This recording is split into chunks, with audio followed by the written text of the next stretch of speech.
sin realizarse 8 años y se ha dado este acercamiento entre Europa y Latinoamérica, así como el Caribe, en un contexto en el que España asumió la presidencia del bloque regional. Hola, muchas gracias. Bueno, mi primera reflexión sobre la cumbre, desde luego, es que ha sido un éxito, en primer lugar, que se celebre, en el sentido de que, como se indicaba, hace 8 años que no se celebraba, y este es un primer paso, yo creo, adelante para continuar y para consolidar, que al final es el objetivo de las partes, este tipo de reuniones. Creo que lo que ha salido de la cumbre es, por una parte, un compromiso importante en materia de inversión.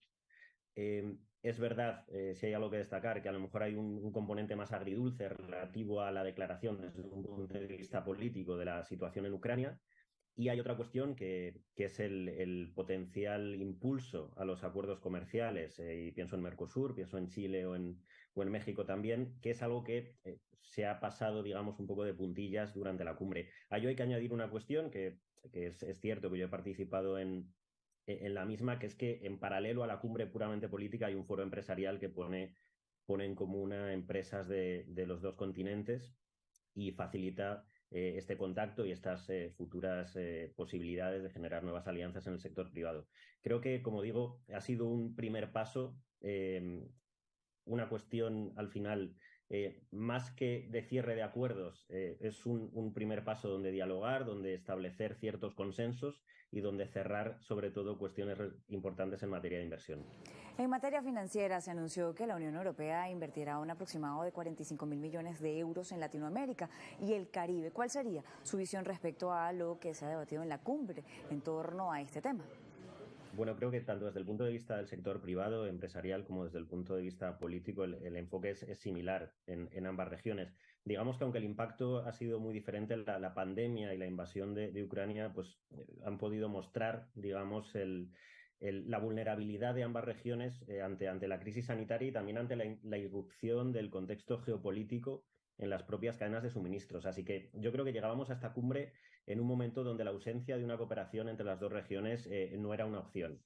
Eh, en este sentido, efectivamente, ha habido avances significativos en materia de inversión. Creo que el gran acuerdo, y es el que aparece en los titulares, es el relativo al Global Gateway, que se llama este instrumento de inversión por parte de la Unión Europea. Son 45 millones de euros, efectivamente. Los ámbitos son transición justa, transformación digital, desarrollo humano y luego un aspecto importante que se ha tratado también en el ámbito político como en el ámbito empresarial, que es la cuestión de la salud, la resiliencia sanitaria y las vacunas. Esto es un aspecto muy importante. Luego hay cosas muy concretas dentro de este instrumento, porque la Unión Europea había identificado hasta 135 escenarios donde poder colaborar. Ha habido acuerdos en materia de materias primas críticas, en redes de telecomunicación, en cuestiones relativas al hidrógeno verde, por ejemplo, en el ámbito de la energía, que desde luego es uno de los principales.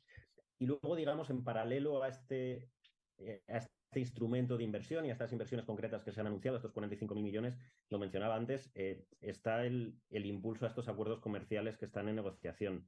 Decía antes Chile y México. Chile y México están más avanzados, parece que el impulso político es claro, y luego está la cuestión de Mercosur, que es más delicada porque ahí hay reticencias por parte de algunos Estados miembros, tal y como está redactado el acuerdo actual, y luego también Estados miembros de la Unión Europea, y luego también hay reticencias con el texto actual por parte de algunos estados, y ahí podemos decir que Brasil en la región latinoamericana es el que está también siendo más duro en las negociaciones, por decirlo de alguna forma. Mencionó usted que Brasil fue un actor importante, dada su participación en la agrupación económica de los BRIC, y que responde más a la actualidad política mundial, donde vemos una economía global cada vez más fragmentada. ¿Cuáles fueron entonces allí los planteamientos que pudo observar por parte de los bloques regionales en torno a los temas de geopolítica y ambientales, tomando en cuenta la influencia de China y Latinoamérica y el Caribe? Claro, yo creo que el objetivo, como mencionaba, por ambas partes, desde luego, es minimizar la dependencia excesiva, podemos decir, de terceros países en ciertos ámbitos, en la energía, en la salud, en las tecnologías digitales o en la alimentación. En la Unión Europea se habla mucho, que creo que es un término que se entiende bien y puede servir para ambas regiones, de autonomía estratégica, de tener. Cuando decimos autonomía estratégica, no nos referimos a un proteccionismo, sino que se trata de buscar unos aliados fiables, unos aliados confiables en el tiempo, con los que establecer ciertos partenariados.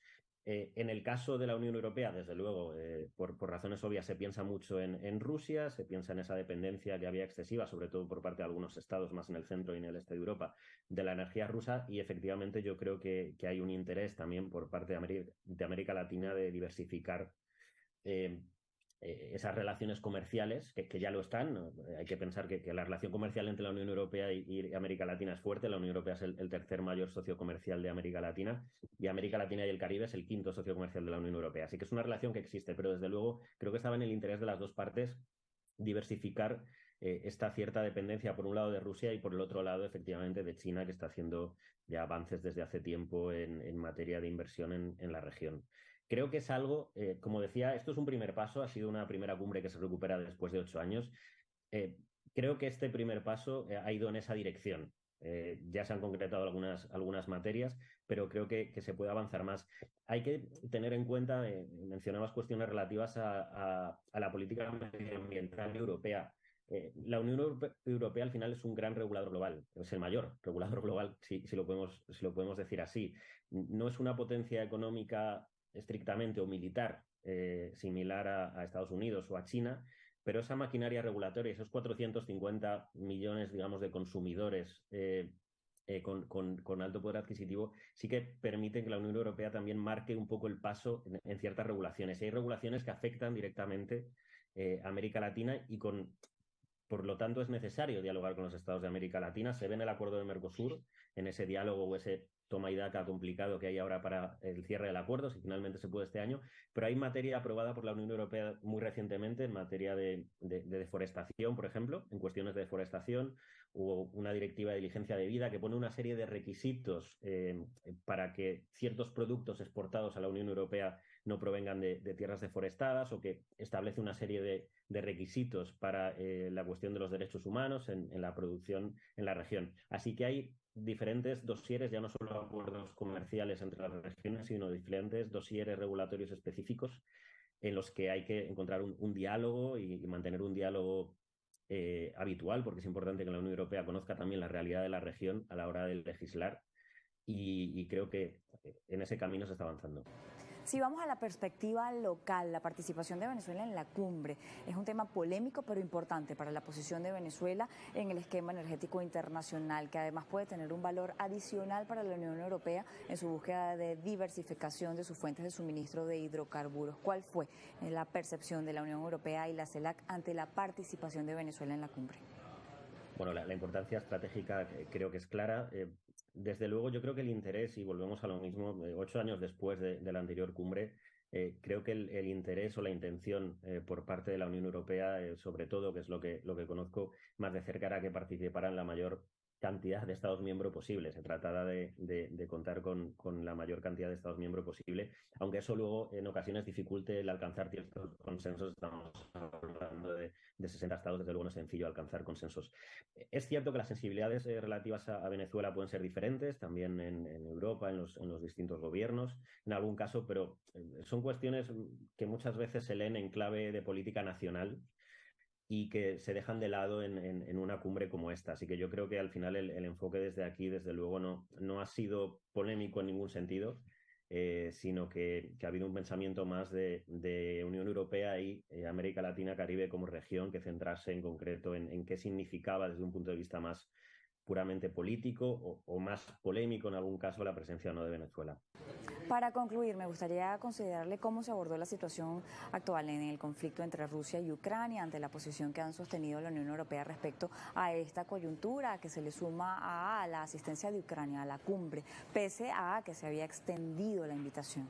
Claro, yo creo que desde luego puede haber una percepción por parte del gobierno ucraniano de que no ha habido una respuesta contundente en la declaración o una afirmación contundente en la declaración relativa a la agresión rusa, y que el bloque como conjunto, hay posturas muy diferentes, pero que el bloque a lo mejor no tiene una posición tan dura, o no se ha conseguido una posición más que dura, una posición firme ante la agresión rusa, ¿no? Desde luego hemos oído a algunos dirigentes como Gabriel Boric, se me ocurre ahora, pero no solo, que sí que han tenido una postura más más de condena o de forma más explícita a la invasión, pero yo creo que desde luego esto puede haber influido en esa presencia o no de Ucrania. Hay que pensar en cualquier caso.